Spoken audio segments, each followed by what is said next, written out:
ಇನ್ನು ರಾಜ್ಯ ರಾಜಕಾರಣದ ಸುದ್ದಿಗಳನ್ನು ಗಮನಿಸ್ತಾ ಹೋದ್ರೆ ಜಾತಿ ಗಣತಿಯ ವಿಚಾರ ಸದ್ಯ ರಾಜ್ಯದಲ್ಲಿ ಬಹಳ ಚರ್ಚಿತ ವಿಚಾರ. ರಾಜ್ಯ ರಾಜಕಾರಣದ ಜಾತಿ ಗಣತಿಯ ವಾರ್ ಮತ್ತೊಂದು ಹಂತಕ್ಕೆ ಹೋಗಿದೆ. ಮುಖ್ಯಮಂತ್ರಿಗಳಿಗೆ ಹೇಗಾಗ್ಬಿಟ್ಟಿದೆ ಅಂತಂದ್ರೆ ಬಿಸಿ ತುಪ್ಪ ಇದು ಬಾಯಿಗೆ ಹಾಕೊಂಡ್ಬಿಟ್ಟಿದ್ದಾರೆ. ಉಗುಳಿದ್ರೆ ತುಪ್ಪ ಕೆಡುತ್ತೆ, ನುಂಗಿದ್ರೆ ಗಂಟ್ಲು ಸುಡುತ್ತೆ, ಆ ರೀತಿ ಆಗ್ಬಿಟ್ಟಿದೆ. ಒಂದ್ ಕಡೆ ವಿಪಕ್ಷ, ಇನ್ನೊಂದ್ ಕಡೆ ಸ್ವಪಕ್ಷ, ಎರಡೂ ಕಡೆಯಿಂದ ವಿರೋಧ. ವಿಪಕ್ಷದವರಾದ್ರೆ ಆಯ್ತು ಫೈನ್ ಬಿಟ್ಬಿಡೋಣ, ಅವ್ರನ್ನ ಕನ್ಸಿಡರೇ ಮಾಡೋದು ಬೇಡ ಅನ್ಬೋದು. ಸ್ವಪಕ್ಷದವರು ಸಚಿವರುಗಳೇ ವರದಿ ವಿಚಾರದಲ್ಲಿ ಚಕಾರ ಎತ್ತಾರೆ. ವರದಿಯಲ್ಲಿ ಸದಸ್ಯ ಕಾರ್ಯದರ್ಶಿಯವರ ಸಹಿನೇ ಇಲ್ಲ. ಜಯಪ್ರಕಾಶ್ ಹೆಗಡೆ ಬರೆದ ಪತ್ರದಿಂದ ಇನ್ನಷ್ಟು ಜಟಿಲ ಆಗಿದೆ ಈ ವಿಚಾರಗಳು. ಸೊ ರಾಜ್ಯ ಸರ್ಕಾರಕ್ಕೆ ಜಯಪ್ರಕಾಶ್ ಹೆಗಡೆ ಪತ್ರ ಬರೆದಿದ್ದಾರೆ. ಒಕ್ಕಲಿಗ ಮತ್ತು ಲಿಂಗಾಯತ ನಾಯಕರಿಗೆ ಇದೇ ಅಸ್ತ್ರ ಆಗಿ ಪರಿಣಮಿಸಿರೋದು. ಆಲ್ರೆಡಿ ಇದನ್ನ ಮಾತಾಡ್ಬಿಟ್ಟಿದ್ದಾರೆ. ಮೂಲ ಪ್ರತಿನೇ ಅಲ್ಲ ಇದು ಮುಖ್ಯಮಂತ್ರಿಗಳ ಮನೆಯಲ್ಲಿದೆ, ಅರ್ಜೆಂಟಲ್ಲಿ ತರಾತುರಿನಲ್ಲಿ ತರ್ರಿ ಅಂದ್ರು, ಅಧಿಕಾರಿಗಳು ಯಾವ್ದಾರ ಸಿಕ್ಕದನ್ನ ಹಿಡ್ಕೊಂಡ್ ಬಂದ್ರು ಅಂತ ಆರ್ ಅಶೋಕ್ ಹೇಳ್ತಾ ಇದ್ರು.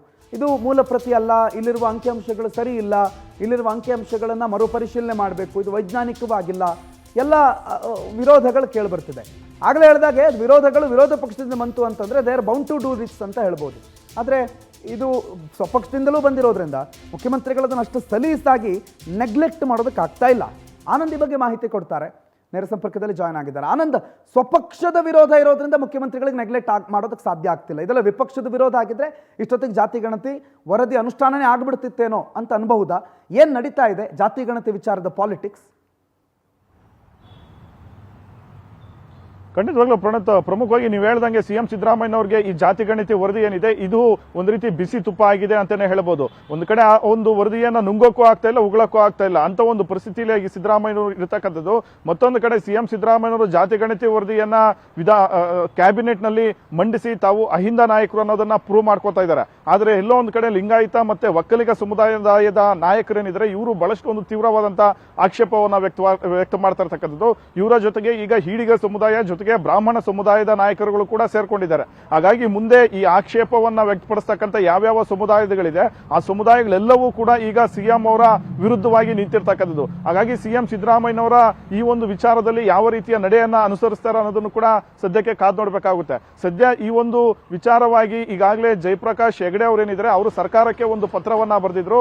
ಈ ಒಂದು ಜಾತಿ ಗಣತಿ ವರದಿಯ ಮೂಲ ಪ್ರತಿಯಲ್ಲಿ ಸದಸ್ಯ ಕಾರ್ಯದರ್ಶಿ ಅವರ ಯಾವುದೇ ರೀತಿಯ ಒಂದು ಸಹಿ ಇಲ್ಲ, ಜೊತೆಗೆ ಈ ಒಂದು ಒರಿಜಿನಲ್ ಬಾಕ್ಸ್ ನಲ್ಲೂ ಕೂಡ ಮೂಲ ಪ್ರತಿ ಇಲ್ಲ ಅನ್ನೋ ಒಂದು ಮಾತನ್ನ ಅವರು ಹೇಳಿದ್ರು. ಜೊತೆಗೆ ಸರ್ಕಾರಕ್ಕೂ ಕೂಡ ಈ ಬಗ್ಗೆ ಅಧಿಕೃತವಾಗಿ ಪತ್ರವನ್ನ ಬರೆದಿದ್ರು. ಈಗ ಈ ಪತ್ರವನ್ನೇ ವಿಪಕ್ಷಗಳು ಹಾಗೆ ಸಿದ್ದರಾಮಯ್ಯನವರ ವಿರೋಧಿಗಳೇನಿದ್ರೆ ಅಂದ್ರೆ ಜಾತಿ ಗಣತಿ ವಿರೋಧ ಮಾಡತಕ್ಕಂಥ ನಾಯಕರುಗಳು ಇದನ್ನೇ ಪ್ರಬಲ ಅಸ್ತ್ರವನ್ನ ಮಾಡ್ಕೊಂಡಿರ್ತಕ್ಕಂಥದ್ದು.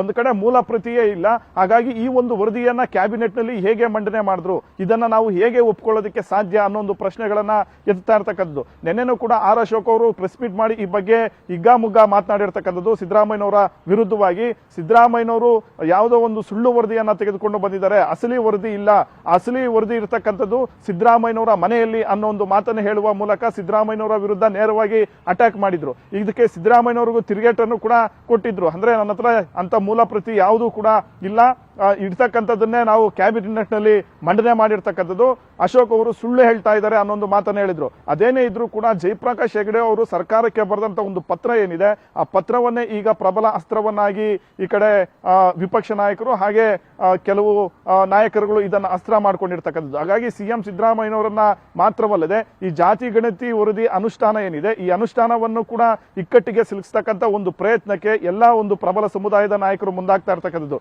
ಹಾಗಾಗಿ ಮುಂದೆ ಸಿಎಂ ಸಿದ್ದರಾಮಯ್ಯನವರಿಗೆ ಈ ಒಂದು ಜಾತಿ ಗಣತಿ ವರದಿ ಏನಿದೆ ಇದು ಒಂದು ರೀತಿ ನುಂಗಲಾರದ ತುತ್ತಾಗ್ತಾ ಇದೆ ಅಂತಾನೆ ನಾವು ಇಲ್ಲಿ ಹೇಳಬೇಕಾಗುತ್ತೆ. ಸದ್ಯ ಈ ಒಂದು ವಿಚಾರವನ್ನ ಈಗ ಹೈಕಮಾಂಡ್ ಗಮನಕ್ಕೂ ಕೂಡ ತರೋದಕ್ಕೆ ಒಕ್ಕಲಿಗ ಮತ್ತೆ ಲಿಂಗಾಯತ ನಾಯಕರು ಮುಂದಾಗಿದ್ದಾರೆ. ಹಾಗಾಗಿ ಈ ಒಂದು ವರದಿಯನ್ನ ಜಾರಿ ಮಾಡಬೇಕು ಆದಷ್ಟು ಬೇಗ ಅಂತ ಸಿಎಂ ಸಿದ್ದರಾಮಯ್ಯನವರು ಏನ್ ಅಂದ್ಕೊಂಡಿದ್ದಾರೆ ಅದು ಇನ್ನಷ್ಟು ವರ್ಷಗಳ ಕಾಲ ಮುಂದಕ್ಕೆ ಹೋಗ್ತಕ್ಕಂಥ ಒಂದು ಸಾಧ್ಯತೆನೂ ಕೂಡ ಇದೆ.